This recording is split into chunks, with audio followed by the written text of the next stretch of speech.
Your voice, your opinion, your community. Fact TV, free speech, protected.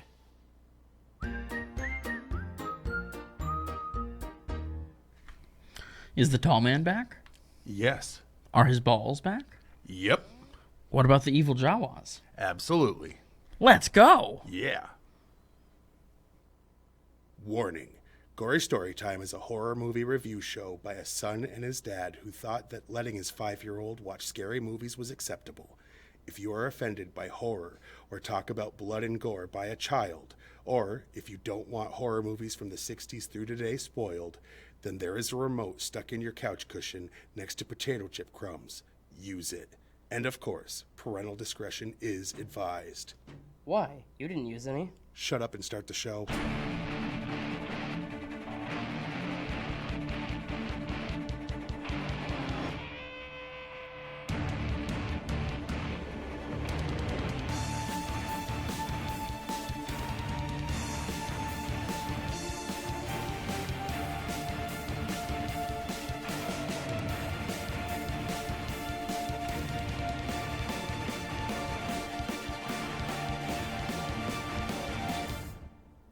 Welcome to Gory Storytime. I am your host, Jason. I'm his co-host and his father, Craig, and this week we're doing a sequel to a movie that we didn't review that long ago, the first one. Which I hadn't seen until not that long ago. In our set of 4 that I can't believe we hadn't seen it in so long. Like, I don't remember what it was. Was it that? Something like that, I think.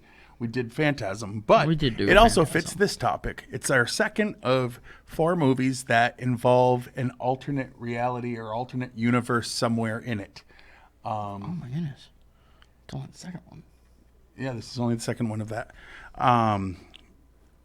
And for those who haven't seen the first one, this one's not going to make a lot of sense. So Probably won't make any sense. no matter what, this is a direct continuation off of the first one. So, like, definitely don't watch this before that.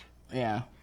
But anyway, the basic premise is the kid from the first one that saw that there was a mortician who was digging up bodies and making them into his dead slave things in an, like, he would take them to what looks like a red planet, like a Mars kind of thing, and just makes have them like little mini slave things. You know, somehow that happens. Yeah.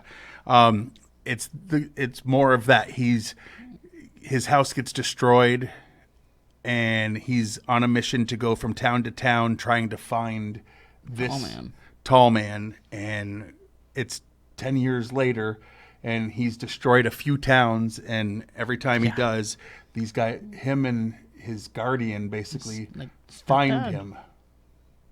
Yeah. And it's their battle. So it's directly related to the first one. Anything else about the story? I mean, he's still got metal flying balls that have spikes that come out of them The ball and stab you. is back. And this time there's the golden sphere. Golden sphere. Yeah, we'll get into that later. But, yeah, that's basically I mean, all if you need to have know. seen the first one, Then definitely, it's a lot of that again. yeah, it's more of that story. Like, if you want that, It is. And why don't we show people the trailer and then they can see for themselves. Shout Factory TV, changing the channel. Phantasm, the delusion of a disordered mind, a phantom, a spirit, a ghost.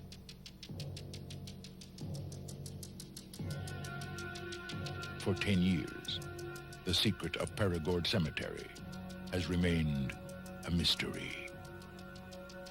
Now, 3 innocent people are about to discover the ultimate evil. You think that when you die, you go to heaven. You come to us.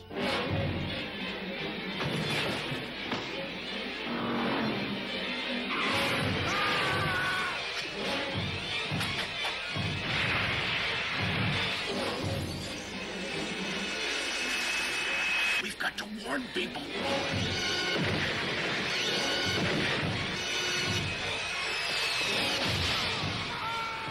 This summer, the ball is back.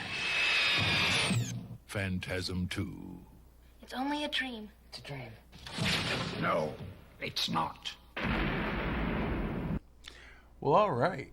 Yeah, for a second it started with the same stuff as the first trailer. Yeah, and the it's like, first no. trailer had phantasm, and then the definition of a phantasm. Yeah, so for a second he's like, is this the wrong one? It's not. It was the right one. It would have been his own fault. He's the one that sends it to the producer to have it be linked Yeah, that's to right. and put in the show. I do some work. He barely, like, I found a trailer. Yeah, good for him. He types in the name of a movie and the word trailer into not Google, into YouTube. Whew. Boy, he must sweat. Anyway, here's the serious thing that we have to get to, though. We are here to make money. We're not just here to talk about horror movies. We use that as an excuse to make money. And how do we do that? Well, we pitch these products that actually exist to our tens of fans. Tens of fans. And, that they pay us for that because that's Why wouldn't a they? value to them. Them? They? Yeah, I don't know.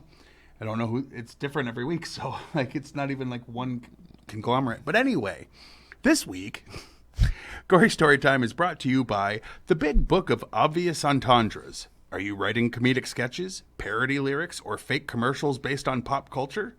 Do you enjoy making things sound dirty using double entendres? Then The Big Book of Obvious Entendres is for you. Each chapter gives you dozens of words by category that sound clean and dirty at the same time. The Big Book of Obvious Entendres. Read it out loud to give those around you oral pleasure.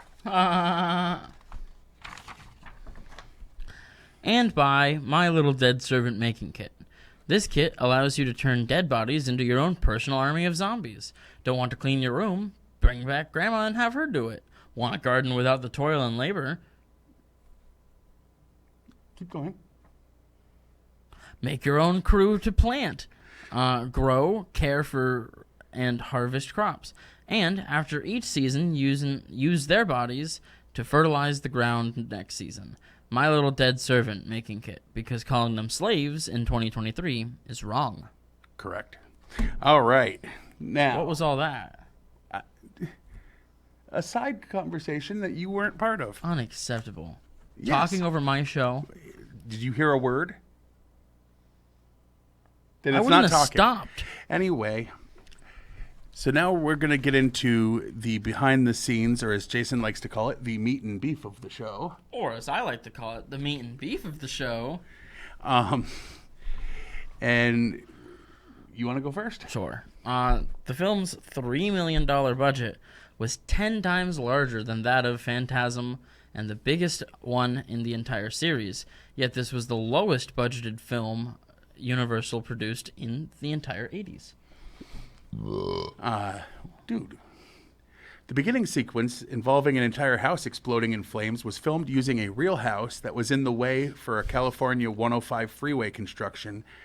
The production company bought the house for $500 from the state of California on the condition they would move it from the site. And I guess destroying it and then taking away the lumber Just county. vaporizing it and scooping it up. Anyway. Lori Loughlin, who was Aunt Becky on Full House, played young Mike at the beginning of the movie, which picks up directly after the first Phantasm film. Loughlin was only seen from behind. See, it wasn't creepy that you kept going, I don't know, Mike's butt looks better than I expected. Reggie Bannister did his own stunts for the film, except when he had to jump over the chainsaw. They wouldn't let him do that. Which one played who's Reggie? He's the new Mike? Oh, no. He's the old guy? Yeah, the older guy that was taking care of Mike. Oh, Remember okay. when he Yeah. was being chased and he jumped over the... That's the only thing he didn't do. Brad Pitt auditioned for the role of older Mike. Reggie Bannister's wife was on set the day Bannister's love scene with Samantha Phillips was shot. That had to be comfortable.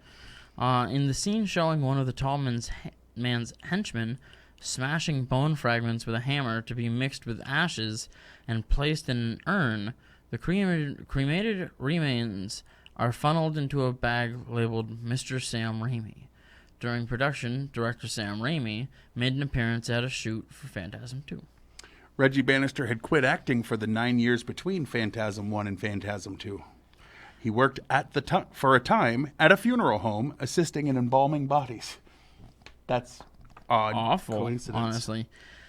One of the headstones in the film bears the name Alex Murphy, a reference to RoboCop.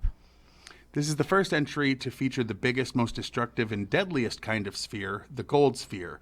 It's armed with a laser and pursues Mike and Liz through several doors and kills an Undertaker, drilling into his body from the back and into his mouth, out through his mouth. Oh, yeah.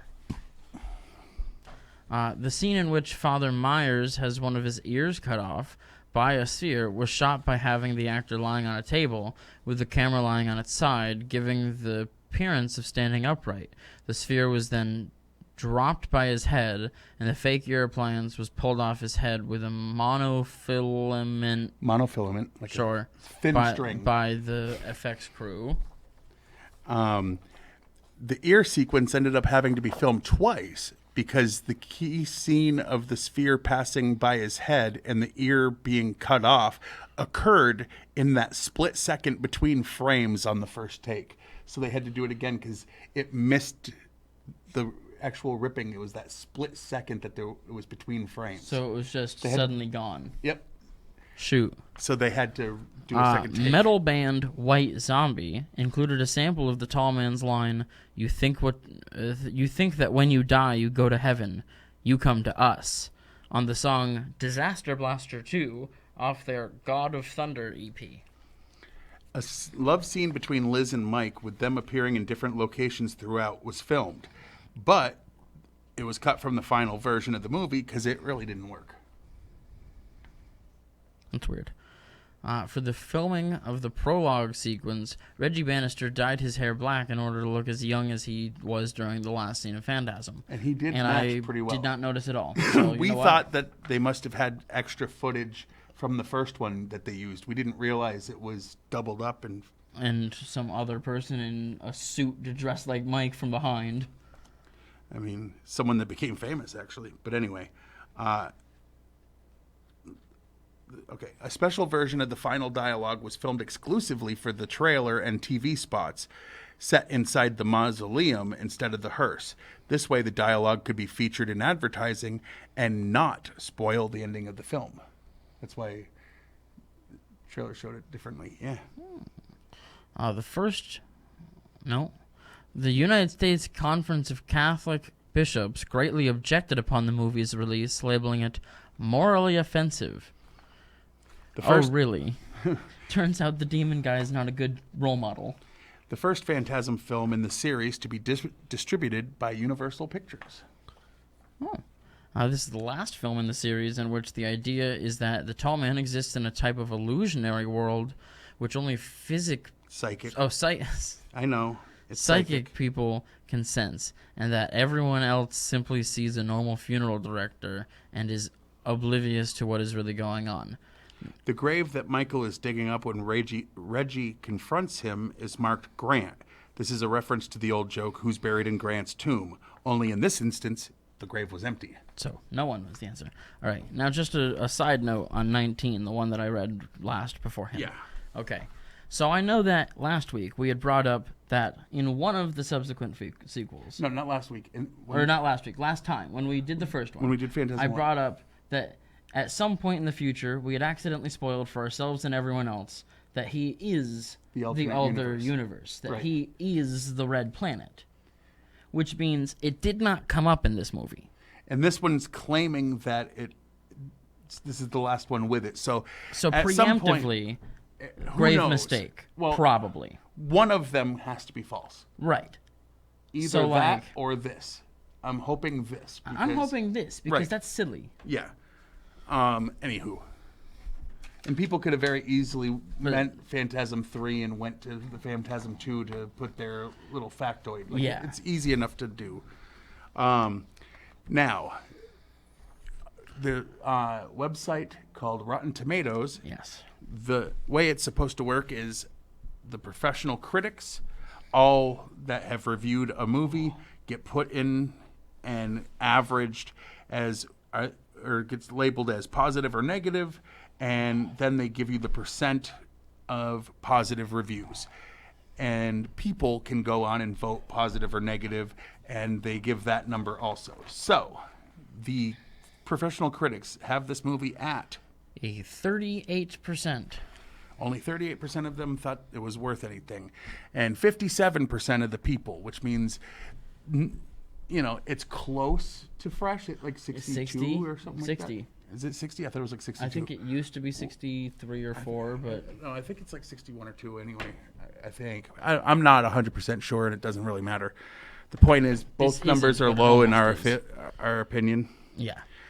But we'll get into that in a minute. What was your least favorite scene? Since I know you like this, we'll go with the least.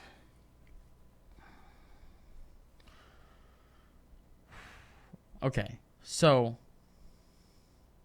that's really rough. Give me a second. Like I didn't have this one already. Yeah, it's not like you knew we were coming into film.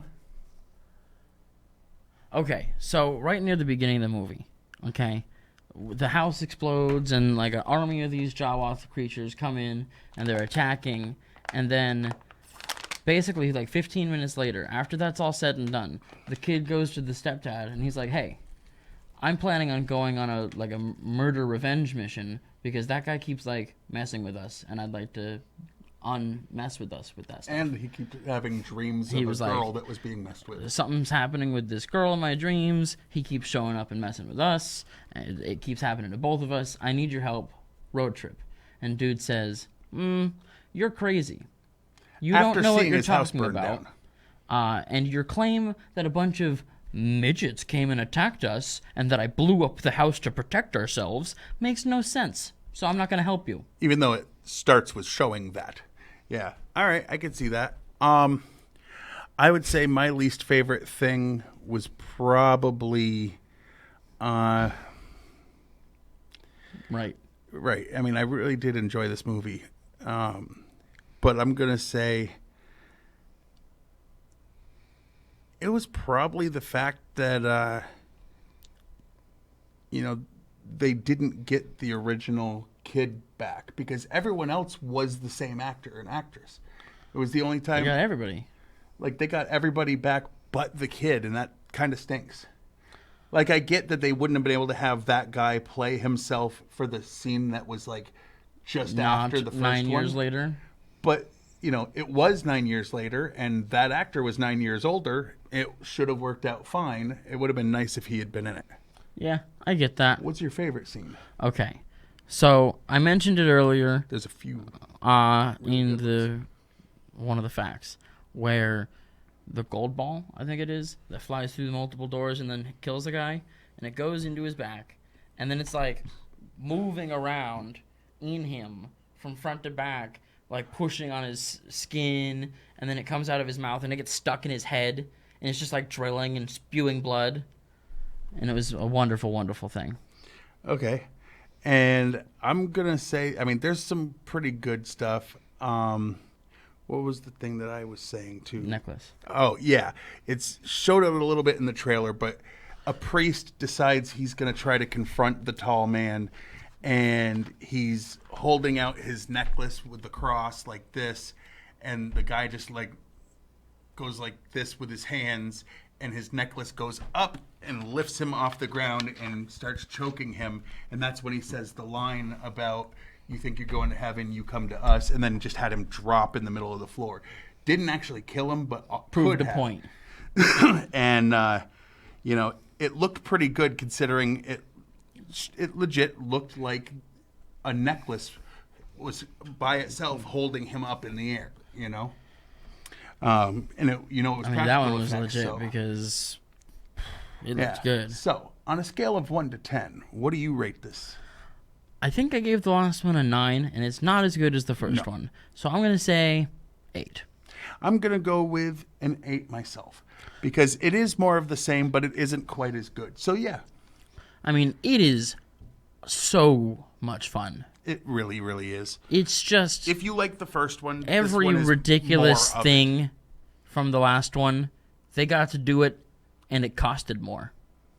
So it got to look better. Like, everything. I mean, it looked so good.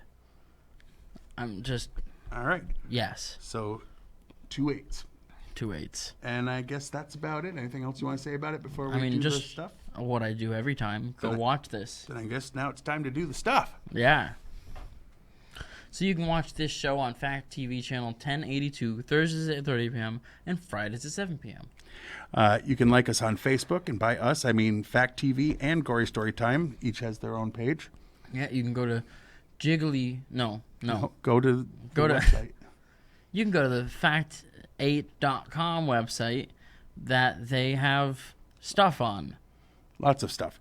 And you can check me out on Twitter. I'm at Craig Jakes, all one word, all lowercase. I'm at Jiggly Fernbrain. I only tweet things that I find funny. That he says. Usually out of context, unless the context makes it funnier. Oh, no.